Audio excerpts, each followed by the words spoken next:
Dinner করে চলে এলাম। দারুণ খাবার দাবার আর ভীষণ সাজানো গোছানো, একদম নিউ তো। খাবার দাবার হেভি টেস্টি, পুরো অর্গানিক, ওদের নিজেদের চাষ করা সব সবজি দিয়ে। একবার দেখিয়ে দিই বাইরেটা, এই যে নিজেদের সব চাষ করা সবজি বাগান থেকে তুলে বানিয়েছে। দারুণ খাবার দাবার।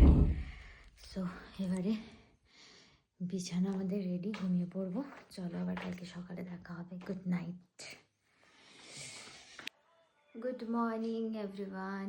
আজকে হলো আমাদের লামহাটাতে লাস্ট ডে। আজকে আমাদের রাত্রেবেলায়, মানে অ্যাকচুয়ালি ওটা পরের দিন রাত্রে পড়ছে, মানে 12টার পর আমরা বেরোবো রাত্রেবেলায়, ভোর 5:30টায়। কালকে ভোর 5:30টায় ট্রেন। সো আজকে আমাদের লাস্ট ডে। আজকেও ওয়েদার ক্লিয়ার হয়নি, আমাদের ভাগ্য খারাপ, আজকে ওয়েদার ক্লিয়ার হয়নি। রাত্রেবেলা দারুণ ঘুম হয়েছে, বেশ ঠান্ডা ঠান্ডা ছিল। এখানে মারা চা খেয়ে নিয়েছে, আমি তো উঠে বাথরুমে গেছিলাম। কি ও চা খেয়ে নিয়েছ? হ্যাঁ, কেমন ঘুম হয়েছে রাত্রে? ভালো।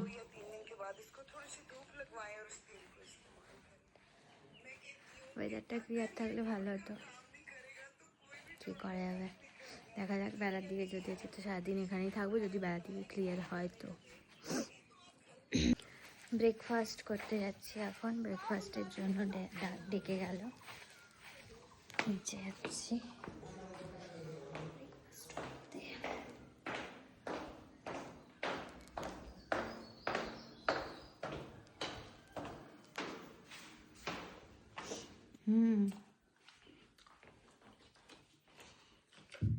বাহ,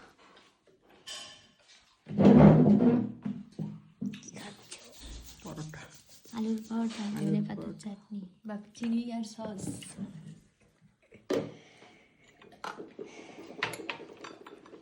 চামচটা রেখে দে।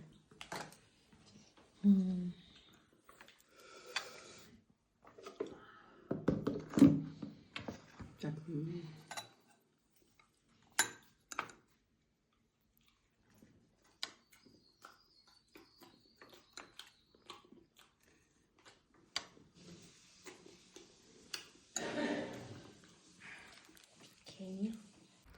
ব্রেকফাস্ট করে নিলাম আমরা, দারুণ ছিল পরোটাটা।